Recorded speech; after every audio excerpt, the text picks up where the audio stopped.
नमस्कार दोस्तों, आज हम एक महान उद्योगपति और समाज सेवक रतन टाटा जी को श्रद्धांजलि देने जा रहे हैं। तो आइए वीडियो को शुरू करते हैं। गृह मंत्रालय आज चाहे तो किसी को नागरिकता दे सकती है, समझा कि नहीं? कोई झमेला नहीं है। गृह मंत्रालय गवर्नमेंट का है, लेकिन मीडिया में कुछ रहना चाहिए, समझा क्या? जैसे हम लोग के लिए भी क्या चीज है? पढ़ाई है। पढ़ाई खास करके जीएस इतना समुंदर है ना कि हमको आलतू फालतू चीजों को ध्यान नहीं देना पड़ता। लेकिन अगर वही छोटा सा पढ़ाई रहता तो हम भी अंट बताते हैं। हमारा जीएस ये इतना है कि अगर पढ़ाना चालू करे आदमी तो ये पूरा ही हमारा ये वाला जन्म खत्म हो जाएगा। खत्म नहीं होता है जीएस, सब चीजें पकड़ लीजिए यहाँ से, समझ में नहीं? लेकिन नेताओं को क्या चाहिए? उन सबको तो पता है कि डाटा पे भाग जाएगा तुम्हें। आप इतने उम्मीद मत रखिएगा कि मीडिया में जाएंगे, किसी नेता से कहिएगा कि बताओ कितना स्कूल बना है, तो आपको मीडिया वाला बर्दाश्त करने देगा। तुरंत एंकर कहेगा अच्छा रुकते हैं एक ब्रेक के लिए, ब्रेक के बाद आपका फिर से स्वागत है, और 5 मिनट में आपका व्यवस्था कर देगा कैमरा बंद करके। समझा कि पैसा देता है सब।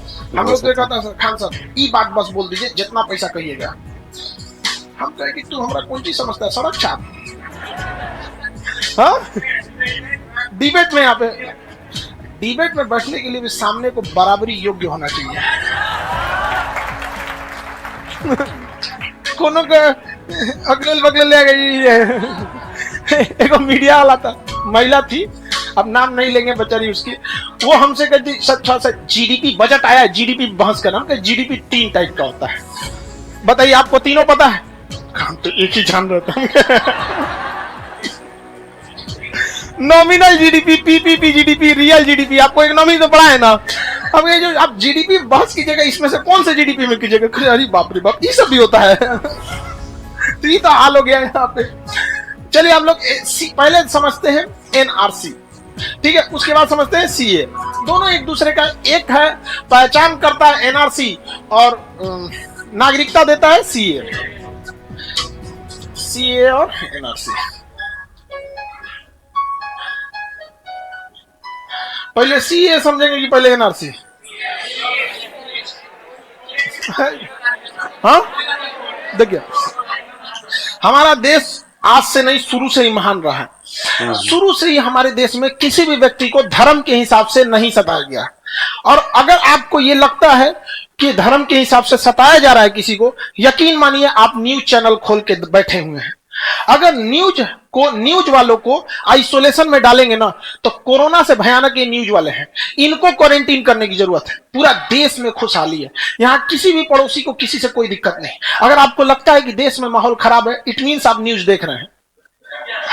आप देश नहीं देख रहे हैं, न्यूज देख रहे हैं। आप देखने के बाद ना खाली वैसे लोग को वहां बैठाया जाता है जिनकी कोई योग्यता नहीं है। उन्हें ग्रुप डी का क्वेश्चन दे दीजिएगा तो नहीं सॉल्व हो पाएगा, भाग जाएगा सब वहां पे। अब ऐसे लोगों को बैठाया जाता है। तो भारत शुरू से महान रहा है। जब भी किसी देश को सताया गया है तो वहां के लोग भारत में आए हैं, स्पेशली धार्मिक कारणों से जब सताया गया है। तो जब कभी आपके ऊपर धर्म के हिसाब से अत्याचार होता है तो इसे रिलीजियस परसिक्यूशन कहा जाता है। टेक्निकल वर्ड याद रखना है, क्या जी? Religious persecution. रिलीजियस परसिक्यूशन मतलब धार्मिक प्रताड़ना। यहां पर ईरान में पहले पारसी लोग रहते थे। कौन रहते थे? पारसी। लेकिन ईरान में जो क्या हुआ, ईरान में अरब का क्या हो गया? आक्रमण हो गया। पारसियों को वहां से भागना पड़ा।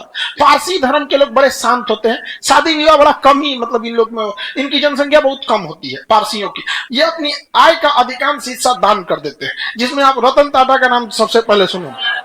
सैल्यूट उस इंसान, मतलब देश के लिए बहुत, जितना उन्होंने दान दिया ना, उसको टाटा ने जितना दान दिया है ना, उतना में कितना बिलियनियर लोग खड़ा हो जाएगा वहां पे। आज भी बहुत दान देते हैं। तो पारसी लोगों को यहाँ से 12वीं सदी में भागना पड़ा था। और ये भाग के आए थे गुजरात और महाराष्ट्र के पास में। तो गुजरात पास पड़ा था, तो गुजरात के राजा ने कहा था कि हमारे राज्य में तो जगह नहीं है, आप लोग का कल्चर भी अलग है, हम कैसे रखेंगे? तो पारसियों ने क्या कहा था, बड़ा अच्छा वहां पे एग्जांपल दिया। दूध रखा हुआ था राजा के टेबल पे, उसका कि देखिए इस गिलास में पूरा दूध भरा हुआ है और उसमें थोड़ा सा चीनी डाल दिया। कहा कि जिस तरह से इस गिलास भरे में कोई जगह नहीं था, लेकिन चीनी इसमें समा गया, पूरा घुल मिल गया और इसके स्वाद को भी बढ़ा दिया। हमें भारत में जगह दीजिए, हम भी इसमें घुल मिल जाएंगे, कोई तकलीफ नहीं देंगे, बल्कि भारत को और आगे बढ़ाने में सहयोग करेंगे। और वो बहुत अच्छा से उन्होंने सहयोग किया। वो बहुत कम है, उनकी परसेंटेज में भी, संख्या में भी नहीं आते, दशमलव में आते हैं लोग परसेंट में, लेकिन बहुत शांति प्रिय। तो 12वीं सदी में हमने किसे शरण दिया? जब पहला एक रिलीजियस प्रोसिक्यूशन, दूसरा 1947 में जब देश आजाद हुआ, बहुत सारे सिख और बहुत सारे हिंदू लोग पाकिस्तान से भाग के कहां आए थे? भारत में। दूसरा हम लोगों ने कब दिया? 1947। 1959 में चाइना ने तिब्बत पर आक्रमण कर दिया। कहां आक्रमण किया?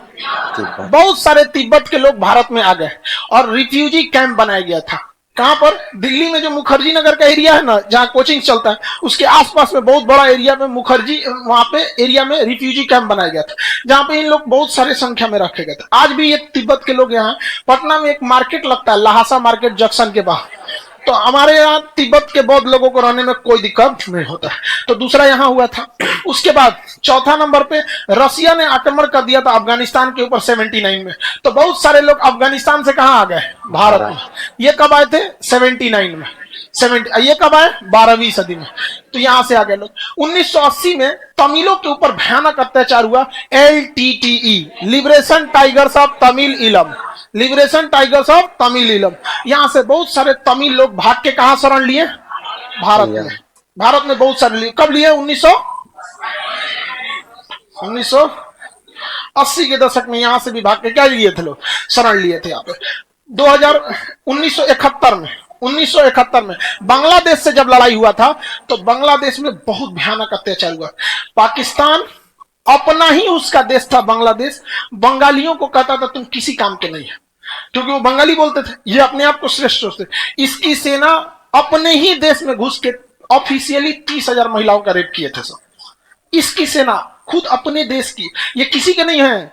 अगर आपको लगता है कि मतलब नहीं, ऐसा बात नहीं बोलना चाहिए, तो उनको इतिहास के बारे में जानकारी नहीं है, समझना कि नहीं आएगा। ये अपने ही देश का। लॉजिक क्या दिए थे? ये बांग्लादेश वालों को बोले थे, ये बांग्लादेश वाले प्योर पाकिस्तानी नहीं है, इसलिए जब हमारे बच्चे पैदा होंगे तो प्योर पाकिस्तानी होंगे। ये लॉजिक है इनका। ये लोग भाग के कहां आए थे? भारत में आए, और इतने करोड़ों की संख्या में लोग शरण लिए थे। हमारी चौथी पंचवर्षीय योजना इनको शरण देने के चक्कर में विफल हो गई, अनाज कम पड़ गया था। लेकिन भारत किसी भी देश का नाम एक दिन में नहीं हो सकता है। कहा जाता है Rome was not built in one day. 12वीं सदी से लेकर आज तक भारत दूसरों को शरण देते आया है यहाँ पर। तो 1971 में बांग्लादेश के लोग आए, समझा गया ना। 2015 में म्यांमार से मारा गया किसको? रोहिंग्या को। तो रोहिंग्या 2015 में कहां शरण लिए सर? हाँ, भारत। यहां से ये मामला तेज पकड़ लिया रोहिंग्या से, समझा गया कि नहीं? आगे बढ़े। लेकिन इसमें हमारी भी गलती है। जब रोहिंग्या को सेटल नहीं करना था, तो सेना को पीछे क्यों हटने को आदेश दिया गया? सेना अगर आप घुस जाएंगे चाइना में, आप म्यांमार में घुस के देखिए तो उसकी सेना को सख्त आदेश मार देना। लेकिन म्यांमार से कैसे घुस गए सब रोहिंग्या इतना ज्यादा? सेना पीछे हटी थी। आदेश देखिए, जैसा आदेश रहेगा वैसे ही सेना करे। सेना को बोलिए ना तू म्यांमार खाली करा के चला है, नहीं समझे? क्योंकि मीडिया को एक मसाला मिल गया। मीडिया से पूछिए ना, अच्छा ठीक है रोहिंग्या समस्या है, ठीक है ये सब चीज है, उसको सॉल्व करेंगे। आने कौन दिया? मिलते हैं ब्रेक के बाद। आप बीमारी को आने क्यों दिए? आप लाखों की संख्या में घुसा दिए यहां पर। अब म्यांमार मानेगा ही नहीं, क्योंकि वो डॉक्यूमेंट लेके तो आए नहीं है, पासपोर्ट लेके आए नहीं है। तो आपको पहले ना सोचना चाहिए यहां पर देश की समस्या इतना। तो मीडिया वाला ब्रेक के बाद कहेगा इसको कब तबीयत खराब हो गया, चल गया इसका, चाहे इसका माइक कम करो, इसको चिल्लाने दो, इसको पोले खोल देगा हम लोग कहते हैं। समझ में आएगी नहीं? इतने लोग भारत में क्या हो गए? आ गए। अब दिक्कत हो गया कि इन लोग को नागरिकता कैसे दिया जाए। इन लोग के पास एक ही ऑप्शन था, सबसे जल्दी नागरिकता लेना है तो पंजीकरण। किसके द्वारा? पंजीकरण द्वारा। किसके द्वारा? पंजीकरण। तो भारत सरकार ने एक घोषणा किया कि जो भी लोग स्पेशली भारत में आए थे, अफगानिस्तान, पाकिस्तान और बांग्लादेश, यहीं पे कहां से? अफगानिस्तान, पाकिस्तान और बांग्लादेश। तो सरकार ने एक नियम बनाया कि जो भी लोग यहां, जो भी अल्पसंख्यक धार्मिक प्रताड़ना के शिकार हो रहे हैं, समझिएगा, टेक्निकल वर्ड सोचिएगा, माइनॉरिटी जो भी रिलीजियस परसिक्यूशन को फेस कर रहे हैं, वो भारत में आ सकते हैं। लेकिन शर्त यह है कि 2014 से पहले आए जाना चाहिए, तब हम उन्हें 2020 में नागरिकता दे देंगे। ये देखिए ना, ये तो ऑलरेडी पंजीकरण के शर्त को पालन नहीं कर लिया, नहीं पालन कर लिया। अरे भाई 2014 से पहले आए हैं और आपको दिया जाएगा 2020 में, तो 14, 15, 16, 17, 18, 19, 20 हो तो गया, पंजीकरण का हो गया। इसके लिए एक अलग से नियम बना दो, सीए। क्या ये अलग नियम है? सेम पंजीकरण है। सेम क्या है? पंजीकरण।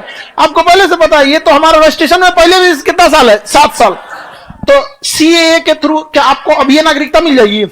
अभी अफगानिस्तान से कौन आया कि सीए देखिए हमको सताया गया, दे दीजिए, दे दिए। कब से आना चाहिए? 2014 से पहले। दिया कब जाएगा? 20। समझ में आएगी नहीं गया? जबकि पंजीकरण का कानून 1955 में ही बन चुका था, जिसमें कम से कम कितने साल बना था? तो ये लोग तो 7 साल का नियम पालन नहीं कर लिए थे। अब मीडिया में बवाल क्यों हुआ? ये मीडिया में बवाल नहीं हुआ, बवाल कराया गया था। समझिए कैसे। सुप्रीम कोर्ट में या जब नियम बना तो हम लोग कानून के ऊपर नहीं है, हम लोग संविधान के नीचे हैं। संविधान कहता है कि देश का कोई कानून किसी धर्म को ध्यान में रख के नहीं बनाया जा सकता। तो इस कानून में कोई धर्म को ध्यान में नहीं रखा गया था। कहा गया था कि 3 हमारे पड़ोसी देश जहां से सबसे ज्यादा माइग्रेशन होता है, अगर वो लोग माइनॉरिटी में हैं, किसमें है? माइनॉरिटी में है, और उनके ऊपर धार्मिक प्रताड़ना होती है तो भारत में आ सकते हैं। अब देखो ध्यान से इसको कैसे मैनिपुलेट होता है। अफगानिस्तान में मुसलमान को छोड़ के सब अल्पसंख्यक है, पाकिस्तान में मुसलमान को छोड़ के सब अल्पसंख्यक है, अफगानिस्तान में मुसलमान को छोड़ के सब अल्प। तो सरकार नियम में लिखती है, ध्यान से समझिएगा, सरकार नियम में लिखती है कि पड़ोसी देश के अल्पसंख्यक जो धार्मिक प्रताड़ना के शिकार हैं वो भारत आ सकते हैं, उन्हें सीए के तहत नागरिकता दी जा सकती है। लेकिन भाषण में बोला जाता है कि पाकिस्तान, अफगानिस्तान, बांग्लादेश से हिंदू, बौद्ध, जैन, सिख, ईसाई, मुस्लिम को छोड़कर सबको नागरिकता दी जाएगी। बात समझ रहे हो? समझ गए? तो वो भाषण था। जबकि सुप्रीम कोर्ट ने सरकार को बुलाया, ये क्या है? तो सरकार वहां खड़ा होकर कही थी कि भाषण से हमको क्या भाषण, हमको भाषण से क्या मतलब है? हम आपको लिखित में दे रहे हैं कि जो लोग धार्मिक प्रताड़ना के शिकार हैं और अल्पसंख्यक हैं, हम उन्हें नागरिकता दे रहे हैं। अल्पसंख्यक को हमारा देश मान्यता देता है, क्योंकि हमारे देश में ही पूर्वोत्तर भारत में नागालैंड हो गया, मिजोरम हो गया, वहां हिंदू अल्पसंख्यक है। तो अल्पसंख्यक कोई गलत वर्ड नहीं है। तो सरकार सुप्रीम कोर्ट में क्या बोल रही है? अल्पसंख्यक। कानून में क्या लिख रही है? अल्पसंख्यक। भाषण में मुस्लिम छोड़कर सब। समझ में? और ये बात अभी तक उन लोग को नहीं समझ में आ रहा था कि सरकार को नागरिकता किसी को देना चुटकी का खेल होता है, गृह मंत्रालय का चुटकी का खेल। लेकिन ये सब समझ में आ गया नहीं? अब क्लियर समझ में? टेक्निकल भाषा में क्या चाहिए?